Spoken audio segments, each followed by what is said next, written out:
Hello there, my beautiful friends, and welcome to the Glow Up Method. This is the place where we discover who it is we are individually on this pursuit to live a dream life of ours, to own our lives, to finally feel a freaking live. Hi, my name is Natasha, and I am so lucky, blessed, and honored that you are here with me today, my beautiful friend. Today's subject is also like prevalent to me. It's super important, I believe, in this glow up journey. It's all about finding balance in between our limits and pushing ourselves, right? So here we are, right? We're in these comfort zones a lot of times. Maybe it's in our relationship, maybe it's at work, maybe it's with our health. And it's just so cozy, right? It's so comfortable. We know what to expect. Perhaps we don't necessarily feel fulfilled. We try to convince ourselves we do oftentimes because we're like, oh, everything's fine. Like it's comfortable. It's good. All the while, a piece of us on the inside is like getting stuck and in this quicksand, and we're like literally dying on the inside because we're just staying so freaking comfortable, right? And it's predictable, it's easy, like I say, it's cozy, we know what to expect, but it's not living all the time. And then there's also on the other side, there's limits, right? So sometimes we have these boundaries, right? They could be an emotional boundary, it can be a physical boundary. Y'all know I suffer with sciatica here oftentimes.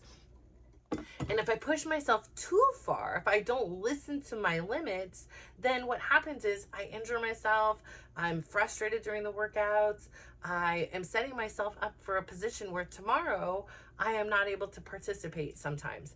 So, really learning how to tune into yourself is such a key in order to find balance. So, I think that sweet spot, that magic spot, that place where we learn how to glow and freaking grow is again that magic place, that sweet spot, that moment and that place where in which we are stretching, but we are not like going 0 to 100 real quick, right? It's not like, oh, we can't even touch our toes and then I'm expecting you to do the splits. No, I am talking about that, like, like in a physical stretch, even is, you go and you're like, okay, that's far enough. Like, I feel it, but I'm not hurting myself. I'm not endangering myself. And that's where the secret spot of life is, whether it be on a physical, a mental, an emotional, or a spiritual journey that we're embarking on or endeavor. We really need to learn how to stretch ourselves a little bit more and more each day. I am so guilty of it, right? I get comfortable. I get comfortable in my routines. I get comfortable in my relationships. I get comfortable with what's expected of me. And then I kind of burn out, right? I feel comfortable in this. I push a lot of times myself, and when you push yourself, right, you burn out. There's no more energy. But you really want to learn how to find that balance, right? And this is something that I struggle with. I'm often saying I go 0 to 100 real quick. I do this because I really am all in on whatever it is I'm doing. But oftentimes life's right, there's other things that get in the way. There's many facets to me in my life, right? I'm a mom, I'm a wife, I'm a friend, I'm a coworker, I am a creator, I am a spiritual being. Like, I have so many different parts of me that if I give too much in one certain area, I often then neglect the other areas. And I often have been one who is not in tune to listening to me, rather more listening to what I want or listening to what somebody else wants, right? So it's like I want to work out and I want to dance, let's say, and I will push myself beyond where I should, and knowing that, oh wait, my sciatica is a little bit flared, instead of just listening to it at a time. And it's a frustrating process, right? Like when you have to slow down and you're capable of doing something, it's frustrating. But it's only frustrating when you compare yourself to where you were before. When you understand that you are meeting yourself exactly where you are today, it gives you this release. It gives you this freedom to say, yeah, today is a tough day. My freaking period started. Today, I did 2 workouts. Today, I did this. Today, I got in an argument with somebody today, and none of these things, and some of these things have happened. But there's a lot that's going on. And so when we stop comparing ourselves to who we were yesterday and where we were last week and where we were 6 months ago, we just get to embrace where we are today. Like, we get to love ourselves where we are today. And when we give ourselves this canvas for success, right? If we're already nitpicking at ourselves, like, can you imagine, right? Like, a lot of us are parents, or, people that have been around others. Like, if I came home and every day my kids were doing their homework, I was erasing their work, telling them this printing wasn't good enough, this math problem wasn't enough, and making them restart it, you're going to lose your confidence. You're going to lose your trust in yourself, and you're going to be looking for external factors to tell me, am I good? Am I doing this right? Instead of just going through the process and understanding, hey, today's another day. And guess what? I'm making at minimum one mistake, and I'm actually kind of excited about it. I'm excited because that means I have an opportunity for growth. That means when I'm put in that situation again, I can take pause. I don't have to immediately react or respond. And so it's really important for us to tune into who we are, which is why it's so powerful for us to do the daily doses of dysregulation and get in that shower and do something we don't want to do. Like, I don't want to freeze my butt off, but every time I finish with it, I feel this burst of energy. I feel this, like, I don't know if it's like a total placebo effect, but I feel, my body feel different. I'm ready and invigorated for the day, and I succeeded. I completed a challenge that I set myself out to do, and I didn't want to do it, and I was able to do it. And I didn't harm myself. I didn't harm anyone else in the process. I just proved to myself I can do really hard things. And when I go through hard things, I can breathe. Furthermore, when we add in for you, for your spiritual component, we add in this meditation, we start getting in this process of having this undivided attention with ourselves. Again, my other favorite thing to do is to take a 10-minute walk without any technology. I highly, highly recommend. Or even if it's not a walk, like today for me, it was 10 minutes out in the sun. I truly believe that the sun has so many healing components. I know within my lifetime, it's gotten a bad rap. I know that, sunblock and all these other things, and, there's melanomas and the things, and I'm not negating that those things aren't valuable and or true, or, again, even my father has had melanoma. So, I know that those things are very serious, but I do think there's something so natural about getting some natural sun on you without all the sunblock, without all the lotions, without all the creams. And I'm talking about small doses. I'm not talking you need to be out there for 5 hours, with oil and tinfoil, trying to get, the best tan, but just getting 5 minutes, 10 minutes of the sun. So for me today, I didn't take a walk. For me today, I didn't do my meditation in my room. I went outside and I listened to the water of the fountain. I listened to the birds. I listened to the humming of the bees. And I really want you to incorporate and understand that's where you meet yourself every day. It doesn't have to be exactly the same.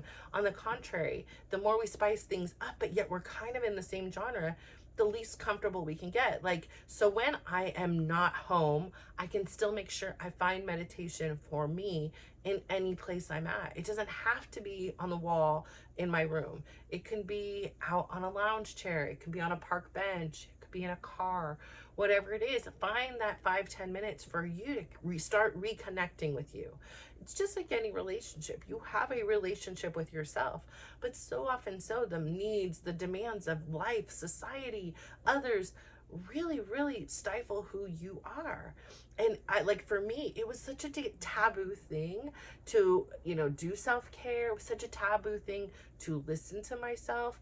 I felt like that was very selfish, and selfish people are bad people, or not nice people, or not good people. And I'm a good people, so I'm not going to be selfish. And I'm going to prove to the world why I deserve to be loved and why I'm not selfish. And I will sacrifice myself until the cows come home in order to make sure that the world knows it. But at the end of the day, nobody noticed. Nobody cared. Nobody was like, here's your medal for sacrificing the most today. Nobody cared. The only thing that happened was I was depleted, and I was less of a person, and I didn't even want to exist anymore. So I really want you to acknowledge that we are in so many comfort zones. The way I put my pillows, the way, I make my bed, the gyms I go to, the classes I take. And it's great, right? Like, having those routines and those habits have been the foundation of my success, and in the foundation of yours, and the foundation of many people's success. But having this ability to pivot, right, is so crucial. It doesn't mean you're being lazy because you're not doing what you did yesterday because your sciatica is flaring. It just means you are listening to you. You're creating an environment that is safe, that is nurturing, that is loving, and that is meeting you where you are. And when you feel better, you're able to pivot and adapt. You're able to say, okay, yeah, I'm really comfortable taking these same classes. Like today, I again went to this Pilates class. Again, it was one of those classes I used to take with my daughter, and I was unable to take it last week because I had physical therapy. But it worked out perfectly today, where I was like, I can dance. I can then do a Pilates class, which again is a lot slower pace. So it allows me to really think about the engagement of the muscles and not just going through my movements of my physical body on autopilot. Because that's what I've done. And it's proven that my autopilot way has some errors in the freaking programming. I don't like squat a lot. I don't hinge a lot. I can move a lot, but it's really tough on my knees and really tough on my hips. And so if I can find a more optimal way, if I can get out of my comfort zone and say, yeah, this is gonna hurt to do this RDL or this lunge or this, like to actually engage my core when I do my, sit-ups or whatever. But at the end of the day, I will be stretching myself to a place that I have a new level of being. And so I really think it's so important. And I love stretching, and I love this idea that it's like stretching, right? Like anything we're doing in order to get out of our comfort zone, but also listen to our limitations. This spot right here is the magic sauce, and we are stretching ourselves, and we're stretching ourselves ever so slightly. I'm not trying to bend my finger all the way back, just a small little delicate stretch. Everything needs to be in a nurturing, supportive manner in order to have success, in order to build this as a routine, right? And the routine doesn't mean everything needs to be the same always. And I want you to know that. I want you to have the ability to pivot and adapt, because otherwise we get frustrated, right? I've been there, done that, like, oh my gosh, why does this kid ever practice this day? I am my dance class, and now what am I gonna do? I'm never gonna be able to work out. Wait a second. That was that fearful girl that was losing weight, that was having some success with her health, and afraid that she was never going to be able to sustain it. She was the one that was afraid that if she didn't go to one dance class, that meant that she wouldn't go to a second or a third or fourth. And just like every other time that she had failed in her weight loss journey, she would fail now. And her health would inevitably deteriorate and not even just get to where she was, but it would get worse. Because that's what had happened in every diet that I had failed before. So when I remind myself that this is a lifestyle change and that I have had proven success, that I can eat the ice cream, that I can eat the jelly beans, that I can eat the pizza or the In-N-Out burger, but I can also eat healthy. I can eat the carrots and the broccoli and the chicken and all the other things that make me feel healthy and good. And so stretching myself, it doesn't mean that I need to do everything all at once. On the contrary, I want you to do things slowly. So I really want you to take a look at your life and say, what areas of my life, or what is one area of my life particularly, because we're not going too fast, right? But what is one area of my life that I'm really comfortable in? Like, I'm really comfortable in it. It feels so good. It is like a freaking sweater in winter, and you got the fireplace on, and it's raining outside, you got a little hot cocoa. You are so freaking cozy. You got a blankie, everything, with the temperatures just right. There's candles around. It's just so freaking cozy and comfortable. What areas of life are you that cozy and comfortable in? And how can you stretch yourself just a little bit out of that comfort zone? Perhaps it's in your relationship, right? Like Chris and I had went from this extreme of where we were enemies to where we became lovers again, to where we're like, settling into the normal status quo. But I realized that there's a lot of ways that I've become comfortable, and I had to ask myself, like, am I showing up as like the wife that I want to show up? Like, am I showing up as the best version of a wife that I can? And I know, right? Like, I know that there's been a lot going on and things like that. But I also know that I could still find time maybe to give a hug or do these things. That it's not the big things. It's not the huge gestures that make a difference.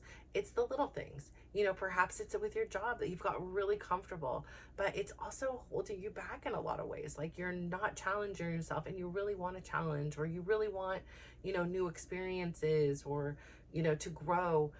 Then I really want you to think about, what is it one way that you can stretch yourself this week? So say you're already taking a 1 block walk. Are you able to increase that to 2? Can you do that? Like, it's small things, and you don't have to double it, but like maybe you could do a 1.5 blocks or a 1.25 blocks. The smaller the better, right? Because sometimes you get on a quarter and you're like, you know what? Actually, I can do the 1.5 blocks. I'm gonna do the 1.5 blocks today. So really, when we just set small little benchmarks for ourselves, it's easy to not only achieve those, but often we just naturally want to surpass them. I mean, some days, again, we have to listen to our limitations, listen to who we are. And limitations are not excuses, right? It doesn't mean you're lazy. It doesn't mean that you don't want to. It doesn't mean anything. It just means that you are honoring who it is you are today. And so that is the challenge, is to really say, hey, who am I? Like, what areas of my life am I comfortable in? And I really think that I could maybe stretch myself out of this comfort zone a little bit, knowing it's not going to be easy, knowing it's going to be work, knowing it's possible I don't get it right, but understanding that in order to grow, I can't sit here in stagnant, stenchy room anymore. You know, this comfort is really just a mask. It's holding me back. I'm not able to live this life I want to live. I want you to ask yourself that, because you deserve it. You deserve to live a life that makes you proud. You deserve a life that challenges you, that pushes you just ever so slightly out of your comfort zone, where you are happy and you are feeling proud and accomplished, and not one that compares yourself to previous versions of you, because all you are right now is who you are today. And you want to prepare yourself. Yes, we want to be prepared for whatever comes for tomorrow's version of us. We want to set that person up for success. So if that means maybe doing only 5 jumping jacks and not 10 today because your back is irritated, do that. It doesn't have to always mean that you are doubling what you're doing.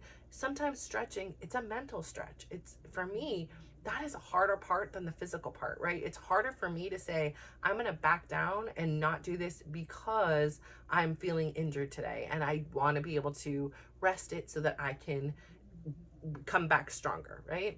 That's a challenge for me. So even though it sounds like it's a physical challenge, it's a mental challenge. It's an emotional challenge. It's a spiritual challenge.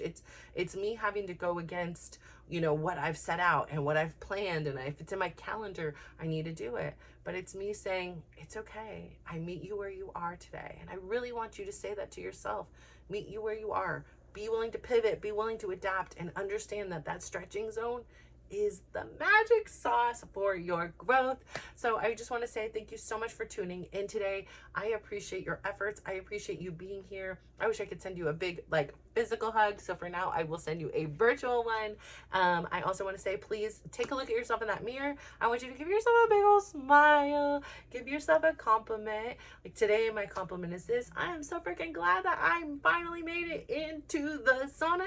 I've been wanting to do the sauna for the last few weeks, and just life, hair getting washed, whatever the excuses were, I wasn't able to do it. I stretched myself out of my comfort zone and made it happen. And I felt phenomenal in there. I also want to say, please, please, please give somebody else a big old smile. Give them a compliment and just watch how they glow up. So thank you. Bye.